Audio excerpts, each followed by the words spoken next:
So let's start with the topic then. 1 second. Yeah, okay. Okay, so I'm not going to talk about the introduction or the etiology and all that, the types of ectopic. We will directly start with diagnosis and treatment. Okay, so diagnosis and treatment of ectopic pregnancy is very important. Most of your clinical questions are based on this aspect. Okay, so single word question, single best answer, or those eponyms about other types of ectopic ovarian, Spiegelberg criteria, study for criteria, those are all which you have to anyway mug up. But these, the clinical part of it mainly deals with tubal ectopic. How do we diagnose and what do we do? How do we manage such patients? So it's very important to understand how we diagnose. Now we can diagnose based on the history and clinical examination. We can diagnose based on investigations, and primarily this is the beta HCG, which we will talk about. We can diagnose based on imaging studies, that is ultrasound and color Doppler, and also we can also diagnose based on certain procedures. Okay, so now, but you need to know what needs to be done at what point. Okay, so when we talk about history and examination, okay, so we should know the classic triad of ectopic pregnancy is amenorrhea plus pain plus bleeding. Okay, so this is a classic triad. So if you get a scenario with amenorrhea plus pain plus bleeding, one of your differentials should be an ectopic pregnancy. When we examine an ectopic pregnancy, we may find abdominal tenderness, we may find cervical motion tenderness. This is what is cervical motion tenderness. On doing a bimanual, that is a vaginal exam, when we move the cervix, the patient has tenderness. This is a characteristic feature seen in ectopic pregnancy. We may find a tender boggy mass in the posterior fornix or in the lateral fornices. Okay, so this may be seen, and if the patient is in rupture and hemodynamically unstable, we'll find her pale, she'll have hypotension, tachycardia, and she can even have, so this should come in history actually, shoulder pain because of severe hemoperitoneum. Okay, so these are some of the history and examination findings. Okay, but remember one thing. Okay, so if you have a patient with shock, with the classic triad, and she comes in shock, or she's severely pale, she has abdominal tenderness, there is a boggy mass felt in the POD. So please remember, ruptured ectopic is a clinical diagnosis. Okay, so most of the times it is an emergency and surgical management is the rule. Okay, so what I mean to say is, if you get a scenario of a ruptured ectopic, and you will get to know it's ruptured because her vitals will be given as unstable, or they'll be or she'll be pale, or maybe they'll give you a cultocentesis positive or whatever. So if you know it is ruptured ectopic, you will not waste time doing investigations like a beta HCG. Okay, especially a beta HCG. You may or may not do an ultrasound, but especially a beta HCG is not done if it is a ruptured ectopic. Please remember, ruptured ectopic means the patient is going to die if you do not if you do not stop the bleeding. So you will not waste time in doing investigations. Of course, you will do a CBC and blood group and cross match her and arrange blood, all that, all the emergency investigations will be done. But other investigations won't be done. Ruptured ectopic is a clinical diagnosis. Okay, and if in doubt, then we resort to maybe a cultocentesis or an ultrasound. But most of the time, it should be diagnosed clinically, and the treatment is a surgical management. We'll talk more about this later. The main doubt comes in an unruptured ectopic. So in unruptured ectopic, investigations play an important role. Okay, so an unruptured ectopic is where the patient would be stable. She may or may not have pain, but would otherwise be stable. And here we need to diagnose to decide the management. Okay, so we will discuss the management also, but first let us see how we diagnose an unruptured ectopic. So here is where beta HCG is important. So in unruptured ectopic, beta HCG has a very, very important role. How does it have an important role? There are two concepts which you should understand. One is a doubling time, and one is the discriminatory zone. What is the doubling time? The doubling time basically means if there is an intrauterine pregnancy, that means the pregnancy is inside the uterus. And if we do a beta HCG at 0 hours, that is on the day she comes to us, and at 48 hours, that is 2 days later, what should happen to the beta HCG? It should, so double is actually a misnomer. It should increase by more than 66% or 60%, you can remember, for all practical purposes.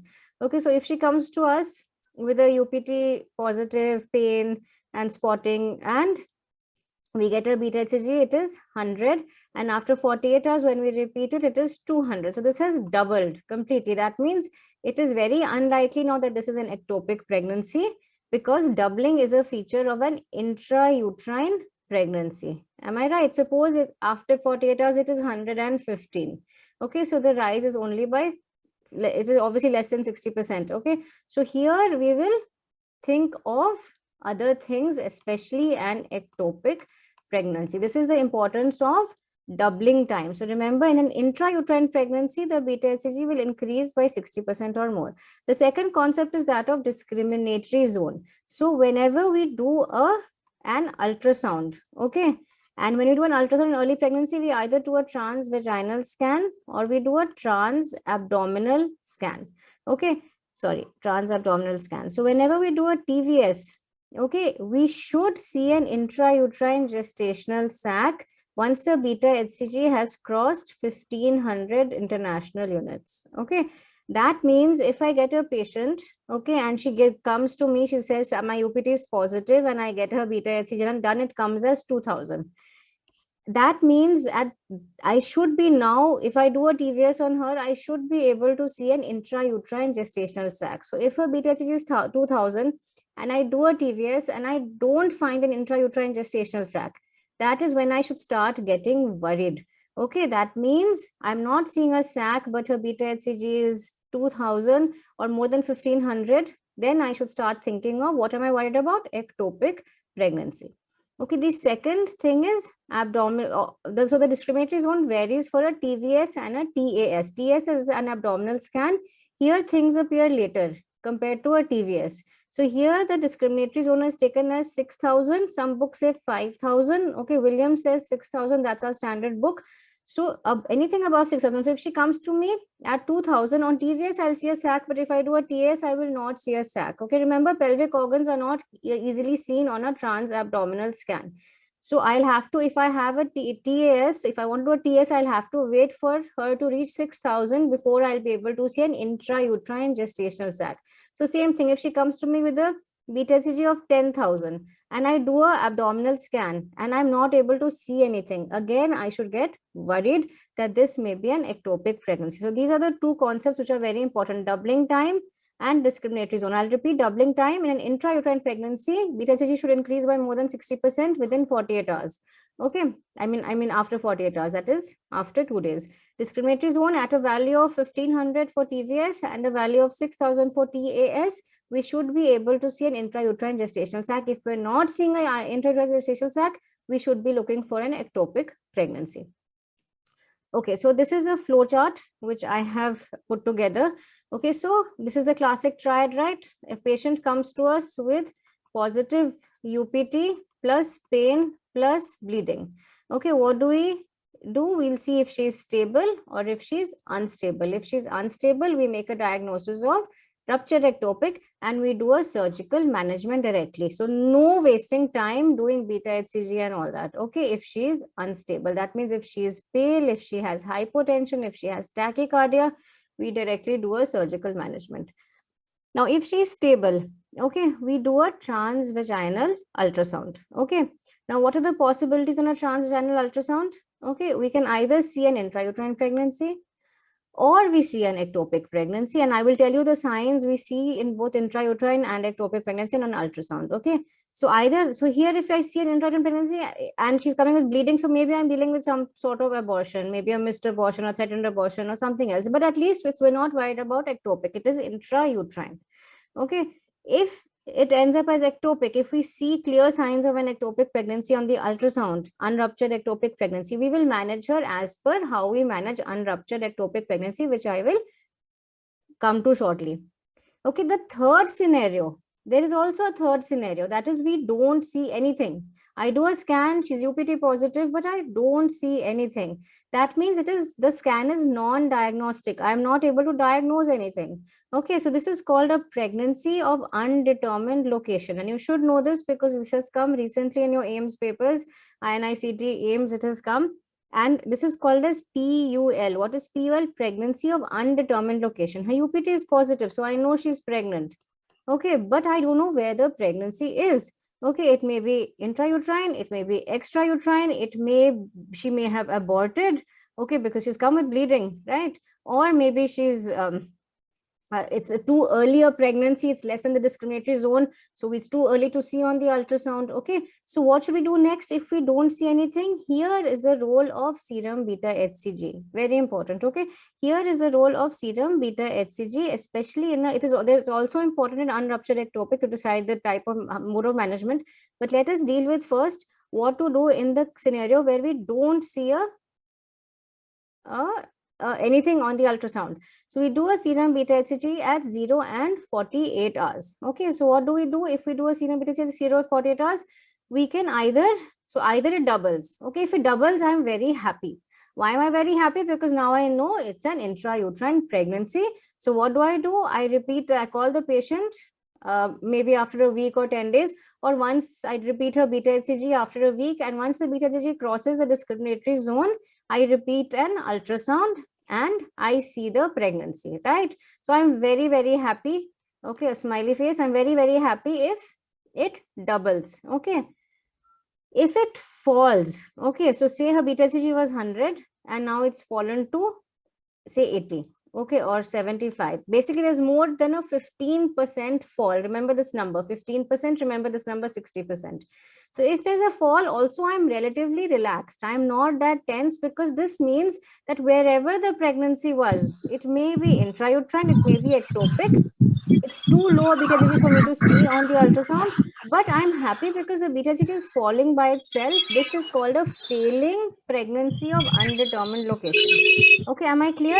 So here also I'm pretty happy in this scenario. Okay, so either if it's increasing by more than 60%, or if the beta HCG is falling by more than 15%, these two scenarios are pretty clear-cut, straightforward.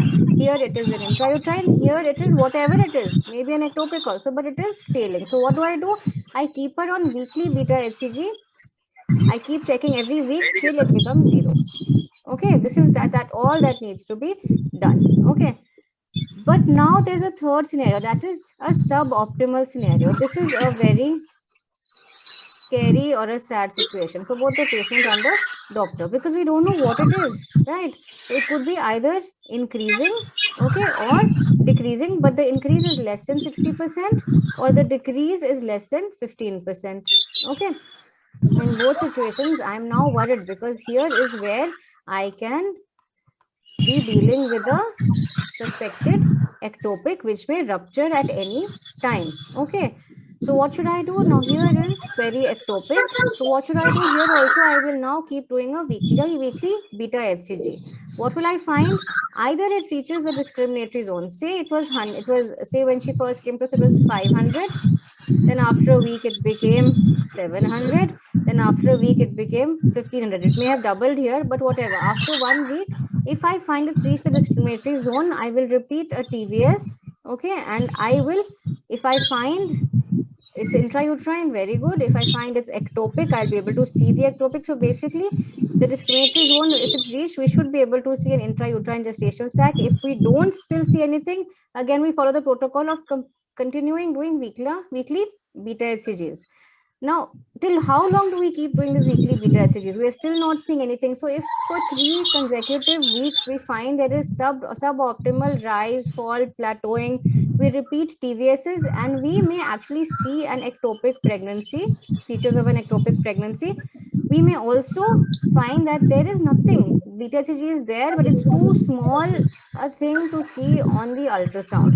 This is called a persisting pregnancy of undetermined location.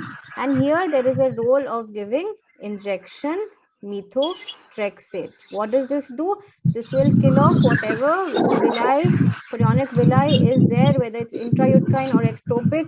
It will basically get rid of this. This is called a persisting PUL. Management of persisting PUL is injection methotrexate. Methotrexate is also used in treatment of unruptured ectopic. Okay, so remember this concept of a pregnancy of undetermined location. It's been asked in the papers, that's why I put it. Okay, it may seem a little confusing, but if you follow this algorithm, it is actually very simple to understand. So it's either an intrauterine pregnancy or an ectopic or a pregnancy of undetermined location. How do we know? How do we manage a PUL? We do a 0-hour and a 48-hour beta HCG and see the trend. Here we're happy, here we're happy, here we're sad. Why are we sad? Because we think it may be an ectopic. So what do? We do weekly beta HCGs. We may end up seeing an intrauterine, we may end up dealing with an ectopic, or we may end up dealing with a persistent PUL. In that case, we give injection methotrexate.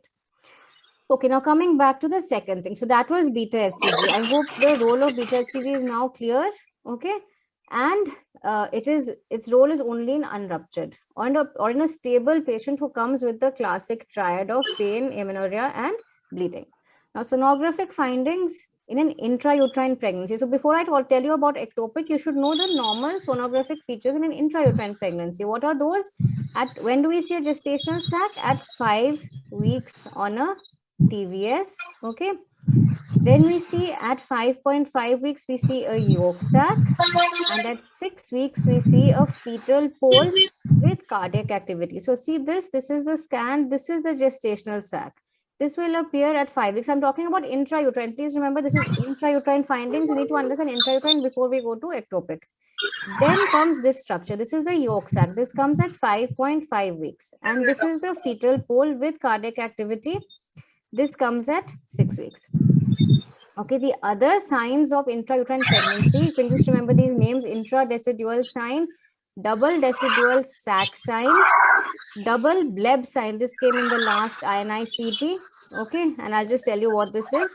Yolk sac, this is the yolk sac. This appears at 5.5 weeks. And fetal pole with cardiac activity appears at 6 weeks. I'm talking about a TVS. TAS, you just add 1 week. So for TS, the sac will appear at 6 weeks, the yolk sac at 6.5, and the fetal pole at 7 weeks. Now, this is a video which I took. Okay. So I'll just play this video.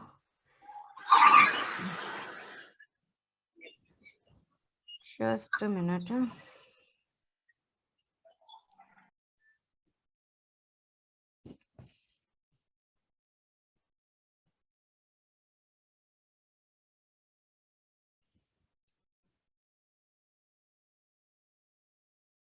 Okay, so see, this is the video which is playing. You can see the gestational sac.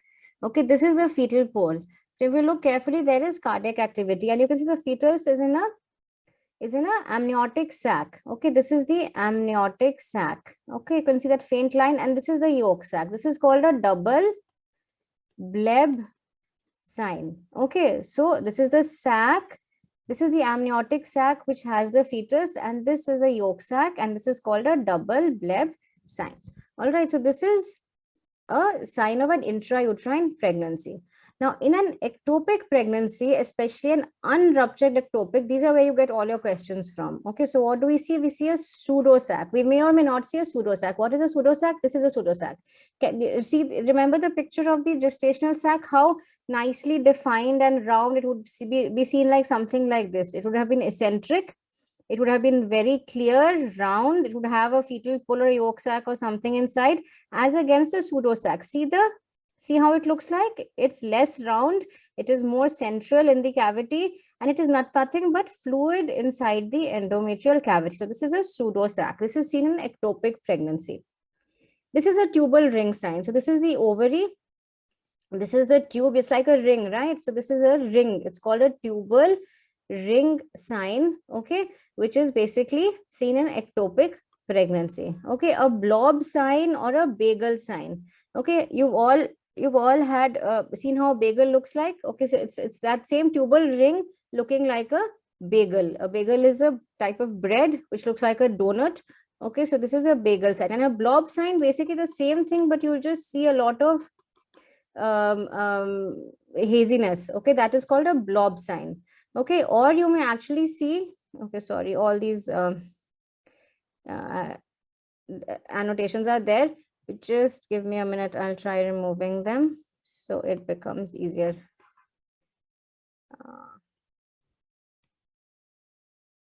Yeah. Okay. All right, sorry. Okay, so this is the uterus. Uterus is empty. Okay, here is the ectopic sac with the yolk sac. It's outside the uterus near the ovary. The ovary is here. Okay, so this is basically, and so you actually see a sac in the tube between the uterus and the ovary with a yolk sac or fetal pole or whatever. Okay, then very important, the ring of fire sign. Okay, again, sorry. Okay, so ring of fire sign, again, a very commonly asked question. What is ring of fire sign? It's the same. The tubal ring sign, which we see, if we just put the Doppler around it, okay, we'll find this nice vascularity all around, because this is the ectopic pregnancies are any pregnancy is a vascular structure. So a lot of color flow will be seen. What are the DDs of a ring of fire? Where else can we see a ring of fire? We can also see it on a corpus luteal cyst. So it's not actually very specific for an ectopic, unruptured ectopic, but most commonly when we say ring of fire, we always talk about an unruptured ectopic, but it can also be seen in a corpus luteal cyst. Okay, then we can see hematosalpinx. Okay, but if we do a scan for a ruptured ectopic, in a ruptured ectopic, we won't see the tubal ring, we won't see the bagel, we won't see the ring of fire. Okay, we will actually just see maybe an adnexal mass, a tubo-ovarian conglomeration of haziness along with free fluid. So anything black on ultrasound is blood or fluid. Okay, and you can see this is the uterus in front. This whole structure is the uterus, and this is all black is fluid. What is the fluid? It is basically hemoperitoneum. Okay, so we see in a ruptured ectopic, we may or may not see a mass, but we will definitely see hemoperitoneum, that is free fluid. The uterus, behind the uterus, especially in the pouch of Douglas, we will see black, that is fluid. Okay, so ruptured ectopic, you will see this, but you should be more aware of what you see in unruptured ectopic. Okay, now what is coming to the next diagnostic modality? What is a cultocentesis? So you can see this picture. We put in a speculum, a sim speculum here. We lift the posterior cervix with a valsalum or an Alice forceps or a tenaculum, and we put in a needle here. What is this area? This is the pouch of Douglas, which is the most dependent area in the peritoneal cavity. So if there is hemoperitoneum, blood will collect here. We put in a needle, aspirate. If there is blood which does not clot, that means there is hemoperitoneum. So we do a cultocentesis in case we are doubtful of the diagnosis of a ruptured ectopic, or if we do not have ultrasound facilities and we are doubtful of the diagnosis, or say patient is stable hemodynamically and she's not willing for surgery and you're not sure if it's a ruptured ectopic, then comes the role of a cultocentesis. All right, but the disadvantage is it cannot differentiate between ruptured ectopic and other causes of intraperitoneal bleeding. Okay, so basically we just know there is hemoperitoneum. It could be due to any cause, not necessarily a ruptured ectopic pregnancy. Okay. Now laparoscopy is confirmatory. Obviously, you put in a scope and you actually see the ectopic. See, this is the uterus. This is the other normal tube with the ovary, and this is the ectopic sitting in this tube. Okay, so it is both diagnostic and therapeutic. So laparoscopy is resorted to in women where we're not sure of the diagnosis, but those who say want a tubal ligation along with it, or they say ki, or they're very willing for surgical management, then we do a laparoscopy. Okay, this is another picture of a laparoscopy. This is the uterus. This is actually a tubal abortion happening. You can see this blood clots coming out of the tube, and this is the tube with the ectopic pregnancy. Okay, now coming to the management. So we have diagnosed an unruptured ectopic, okay, based on the beta HCG, based on her symptoms, and based on doing an ultrasound.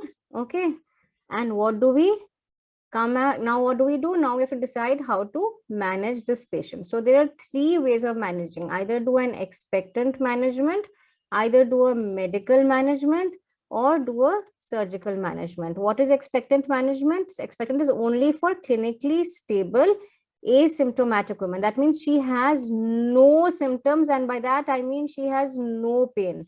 Okay, so she has no pain. That is the first thing, and the serum beta HCG is less than 1000. So we have to have very less serum beta HCG level to give her expectant management, and the size of the ectopic should be less than 35 millimeter, with no heartbeat seen in the fetus, and the patient should be able to return for follow-up. So all the four should be there. That means clinically stable, beta HCG less than 1000, tubal ectopic, the size should be less than 35 mm, and no visible heartbeat, and able to return to follow-up. So what is expected management? We don't do anything. We just sit and monitor her beta HCG. Okay, we don't do anything. We don't intervene at all. No medication, no surgery, nothing. It's just expectant management. But all 4 criteria should be fulfilled to offer her expectant management. The other management option is medical management, where we give injection methotrexate. Okay, and when do we do this? We give it when the patient is stable, okay, and no significant symptoms. This is different from asymptomatic. So she may have mild pain. Okay, so don't get confused if the question says patient comes with who is stable, but she has mild pain. So mild pain, you can still offer her medical management. Gestational sac size, again same, and again no cardiac activity. Here the beta HCG level is different. It is not 1000, it is less than 5000, and there is no contraindication of methotrexate. She's not anemic, she has no liver or renal problems. Then we can offer her methotrexate. Okay, so I'll repeat: an unruptured ectopic pregnancy with the patient stable and no significant symptoms. That means she may have mild pain. Okay, as against when we give expected management, she should not have any pain. Sac size less than 3.5 centimeters, no cardiac activity, serum beta HCG less than 5000, and no contraindication to methotrexate. Okay, and surgical management, we offer surgical management to those women who have significant pain. Okay, or, so here comes or. In the rest, all conditions have to be fulfilled. Here, anything, if she has pain, no medical management, no expected management. Or the size of the sac is more than 35 millimeter, or you see fetal cardiac activity, or the beta HCG levels are more than 5000, then we offer her surgical management. Okay, so we have expectant management, we have medical management, and we have surgical management. Okay, these are the 3 management options for an unruptured ectopic. For a ruptured ectopic, straight away only surgery. So a ruptured ectopic, the only way out is to operate on her. Unruptured, we have expectant, medical, and surgical methods. Okay, so in methotrexate, we usually give what is called a single dose regime. 1 dose repeated if necessary. Remember the dose, very important. 50 milligram per meter square body surface area.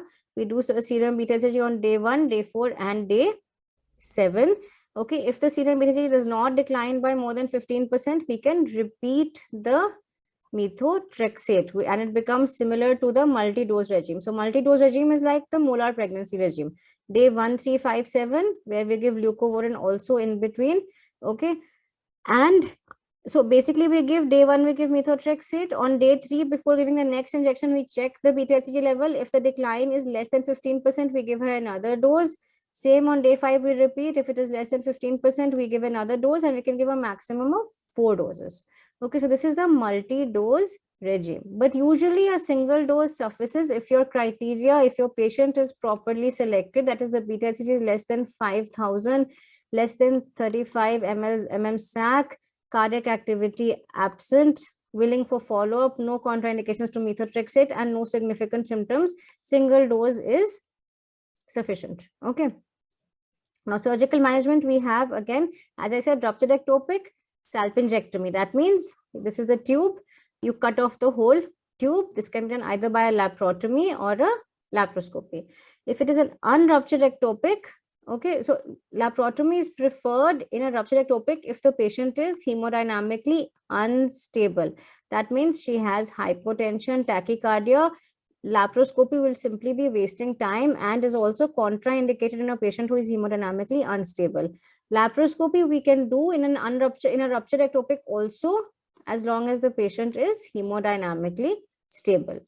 When we have an unruptured ectopic who is for surgical management, the preferred mode is laparoscopy because it is minimally invasive.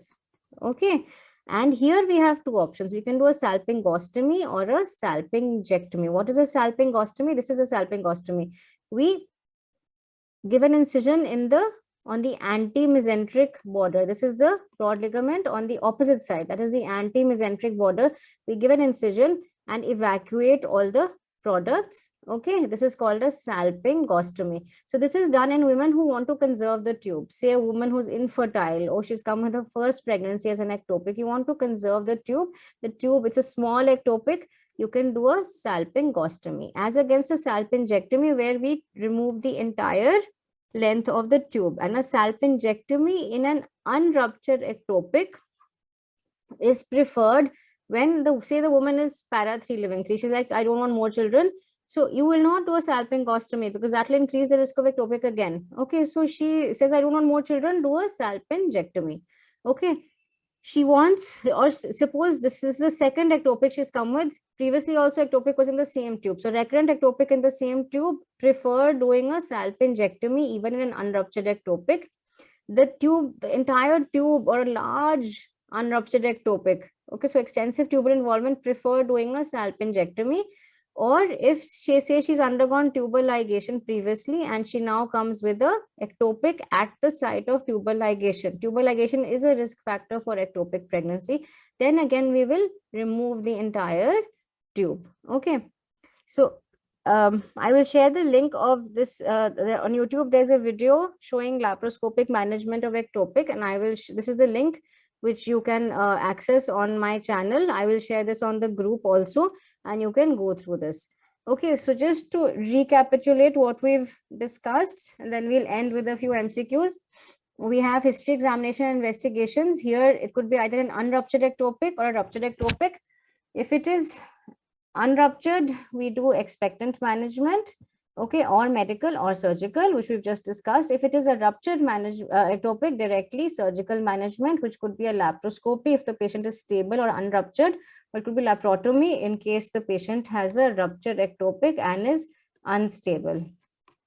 Okay, and here we can do either a salpingostomy or a salpingotomy. Okay, now quickly a few MCQs. A 23-year-old woman comes to the OPD with amenorrhea of 5 weeks. Her UPT is positive. A TVS is done which shows normal uterus and adnexa. So what is this? She's UPT positive and there's nothing seen on the scan. So this is a pregnancy of undetermined location. What is the next appropriate step in the management? This is the AIMS question which I was talking about, 2020. Okay, so what will you do? Will you do a serum beta HCG and repeat after 48 hours? Will you do a laparoscopy? Will you give methotrexate or repeat a TVS after 1 week? Yes, we will do a, what will we do? We will do a serum beta HCG and repeat after 48 hours. Okay, because this is how we discuss the management of a pregnancy of undetermined location. We need to know what this is and then decide accordingly. Okay, next question. 30-year-old lady presents at 6 weeks. On TVS, no, 1 second. On TVS, no gestational sac is visualized. The serum beta HCG is 2000. So, see, it has crossed the discriminatory zone, but we don't see anything on the TVS. Okay, so this is again a pregnancy of undetermined location which has crossed the discriminatory zone. So we should be seeing an intrauterine sac, but we're not. So all are possible diagnoses except, and this was asked in the last quiz and all of you got this wrong. That's why I put this question again here. Could it be a failing intrauterine pregnancy? Yes, it could be, because it's crossed the discriminatory zone, but we can't see anything. Okay, so that means maybe it's a complete abortion. That's why this answer is also correct. We're not able to see anything. Okay, could it be an ectopic pregnancy? Yes, that is what we're mostly worried about. Could it be an H-mole? No, an H-mole you will definitely see something on inside the uterus. And in fact, the beta HCG will be very, very high. Even if it's just 2000, you will still be able to see something inside the uterus, or you'll be able to see thicker uterine cysts. Okay, so H-mole is the correct answer in this case. 34-year-old woman presents the gynae OPD with unruptured tubal ectopic. Okay, so you're given the diagnosis. It's an unruptured tubal ectopic. She has no symptoms, is hemodynamically stable. Beta HCG is 800. The ultrasound shows a sac measuring 20 mm. No yolk sac is seen, no embryo is seen, which is the most appropriate management. So this situation fulfills all the criteria of which one? Of an expectant management. Okay, why? Because there are no symptoms, she's stable, the sac is less than 35 mm, there's no fetal pole cardiac activity, and beta HCG is less than 1000. So expectant management is the answer here. This question Okay, so another question. 34-year-old lady with a history of a tubal sterilization. So she has a history of tubal sterilization, is diagnosed to have an unruptured ectopic of size 4 centimeters. Serum beta HCG is 6,000. So these are both criteria of doing a surgical management. Okay, but what will you do? Will you do a laparoscopic salp? So we know it's surgery, right? So these two options are out. Okay, so it's either a salpingectomy or a salpingostomy. What will you do in this? Because she has a history of tubal sterilization, there's no point conserving the tube. We have to remove the tube. That is why the answer is laparoscopic salpingectomy. All right, I hope you understood this question. And this question, this is the last question. This had come in the recent NEET exam. Okay, 2021. Okay, 28-year-old woman with a history of infertility for 3 years, presents with 6 weeks amenorrhea. She has mild abdominal pain and spotting PV. Okay, so she has the classic triad, right? Amenorrhea, pain and spotting. UPT is weakly positive. Okay, on examination, she is stable. There is a 3 into 2.5 centimeter left-sided lesion, adnexal lesion. Ultrasound reveals the same, the left-sided tubal sac with no cardiac activity. What is the best management option? So let's see, this is definitely an ectopic pregnancy. The size is less than 3 centimeter. She has mild pain. Okay, so remember, mild pain can fit in the criteria of medical management. Okay, and they've mentioned no cardiac activity. I'm not sure the beta HCG was mentioned or not. Okay, but it's not mentioned. Even if it's not mentioned, all these other criteria fit best into the medical management. So this is out. This is out. Please remember, milking the tube is no longer done. Okay, so this is not done at all. So the correct answer here is medical management, that is injection methotrexate. So this is an exact question which came. So this is how the questions are asked in the exam. So you should know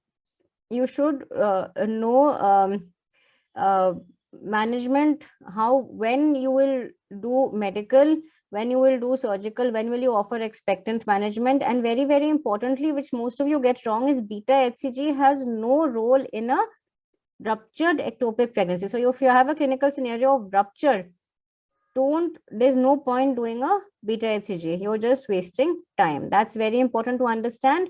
And the criteria for offering medical management, expectant management, surgical management, when will you do a salpingostomy, when will you do a salpingectomy, these are important to understand. I hope this was useful, this session. So thank you very much. If you have any doubts, you can ask me now, or you can post in the group later. This video I've recorded, so I will be putting it up also, and you can go through it whenever you want. Okay, so thank you very much. Any questions?